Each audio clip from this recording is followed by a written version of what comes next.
Senhor presidente, senadores Alci, senhores senadores, senador Cajuru, que há pouco se referiu à Venezuela, e esse, senador, será também o tema do meu pronunciamento. A Venezuela é o drama nacional mais próximo dos nossos olhos. Uma população vivendo a insanidade de déspotas, boquirrotos e sanguinários. Um drama que se prolonga e não se esgota, se agrava. E a insensibilidade internacional o alimenta. Governos do nosso país alimentaram vigorosamente a ditadura bolivariana nos últimos anos. Pretendo explicitar como, mas antes faço a leitura de um voto de censura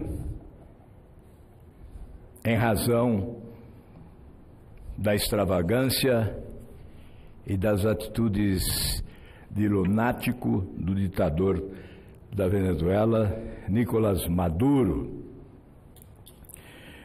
Justifico esse voto de censura, senhor presidente. Primeiramente, destacando o revés econômico. A Venezuela vem atravessando uma das piores crises econômicas que se tem notícia até hoje no mercado global.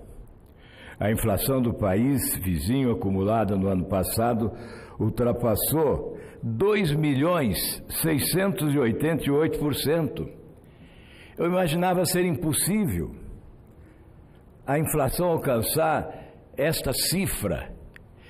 Quando eu tive a honra de governar o Paraná, a inflação alcançou 80% ao mês e era uma alucinação.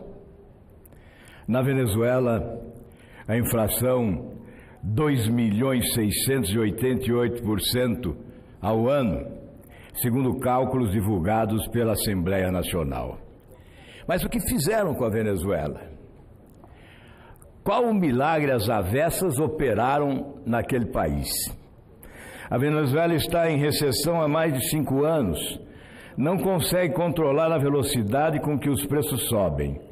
De acordo com o balanço do relatório Perspectivas da Economia Mundial, o Fundo Monetário Internacional prevê que em 2019 a alta dos preços chegará a impactantes 10 milhões por cento. 10 milhões por cento. Afetada pela hiperinflação, falta de alimentos e remédios, os venezuelanos começaram a deixar o país em massa, o que vem sensibilizando correntes diplomáticas, notadamente de países que fazem fronteira com a Venezuela. Caos político. Não bastasse a recessão econômica, o país também vem sofrendo uma grave crise política. Com pouco menos de um ano de mandato, Maduro prendeu o líder opositor Leopoldo López, acusado por ele de incitar protestos para tirá-lo do poder. Nos anos que se seguiram, outros líderes históricos da oposição, como Antônio Ledesma, foram presos, e outros, como Henrique Capriles e Marina Corina Machado, perderam os direitos políticos. O rompimento com a democracia, acumulado com a alta de preços, desencadeou uma grave crise humanitária e sem precedentes na Venezuela. Segundo os dados da ONU, houve um acréscimo de 40% dos casos de pobreza extrema, que se traduzem no aumento do número de mortos infantis por subnutrição, de mães que abandonam os seus filhos por não terem condições para os criar, e no aumento do número de crianças a viver nas ruas. Uma tragédia real. Além disso, um estudo científico publicado no portal da revista The Lancet, respeitado periódico do Reino Unido, afirma que a crise humanitária na Venezuela poderá resultar num aumento das infecções de malária, doença de Chagas, dengue, zika e outros males que ameaçam 20 anos de avanços obtidos na saúde pública do país. De olho no caos perpetrado por Maduro, o Brasil firmou um acordo de cooperação com os Estados Unidos para criar uma força-tarefa para o envio de suprimentos a milhares de pessoas que passam necessidades no solo venezuelano. Segundo o Palácio do Planalto, os mantimentos brasileiros seriam deixados em Pacaraíme, Boa Vista, em Roraima, e precisariam ser recolhidos pelo governo do presidente encarregado Juan Guaidó, por meio de caminhões venezuelanos conduzidos por venezuelanos. No entanto, em que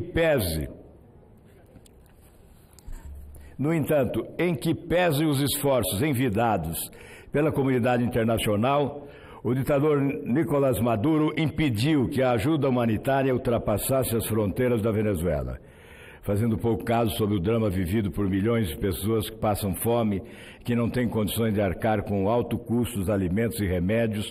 O Al-Qaeda chegou a afirmar que a ajuda humanitária não passava de um show, de uma tentativa de complô contra seu governo. Hoje é certo que esse olhar cínico de Maduro ultrapassou a barreira do discurso e atingiu o ponto nevrálgico das relações harmônicas que devem reger a diplomacia internacional. E isso porque a Guarda Nacional da Venezuela avançou mais que o habitual até o limite fronteiriço do Brasil e se alinhou com escudos a 50 metros da fronteira, lançando bombas de gás lacrimogêneo na direção de manifestantes. O avanço das forças militares da Venezuela e o fechamento da fronteira com o país vizinho demandam uma postura enérgica do governo brasileiro contra as vicissitudes da política bolivariana.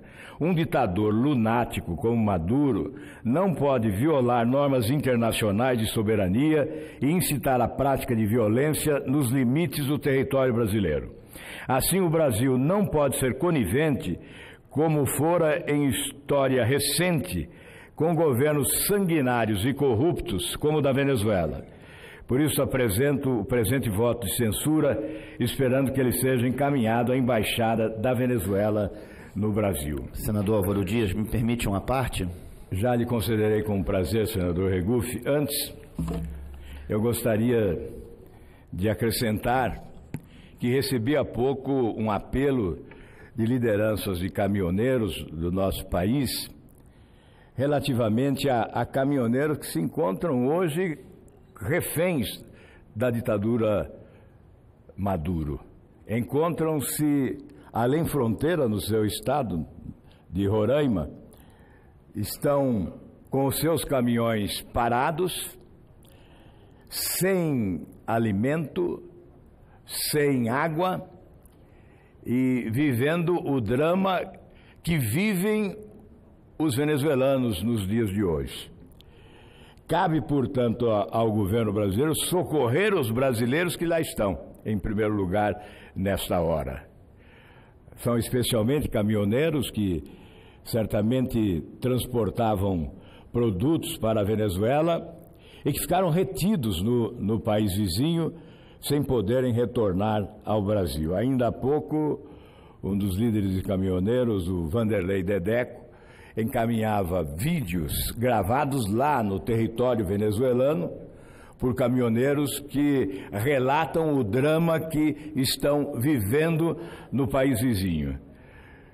É evidente que nós devíamos ter tido durante anos passados a solidariedade maior ao povo venezuelano e o combate mais implacável à ditadura daquele país. Eu vou relatar depois da parte que vou conceder ao senador Regufe o que fez o Brasil para sustentar o regime bolivariano, a ditadura Hugo Chávez inicialmente, depois a ditadura Maduro, governos, eu repito, sanguinários que esmagam os seus povos na pobreza e foram alimentados com recursos públicos do Brasil em nome da sobrevivência de governos despóticos. Com dinheiro do nosso país, e eu vou dizer depois quanto, alimentaram a ditadura bolivariana e garantiram a sobrevivência política, contribuíram, pelo menos, para garantir a sobrevivência política de ditadores insensíveis e sanguinários. Eu concedo a Vossa Excelência, senador Regufe, a parte com satisfação.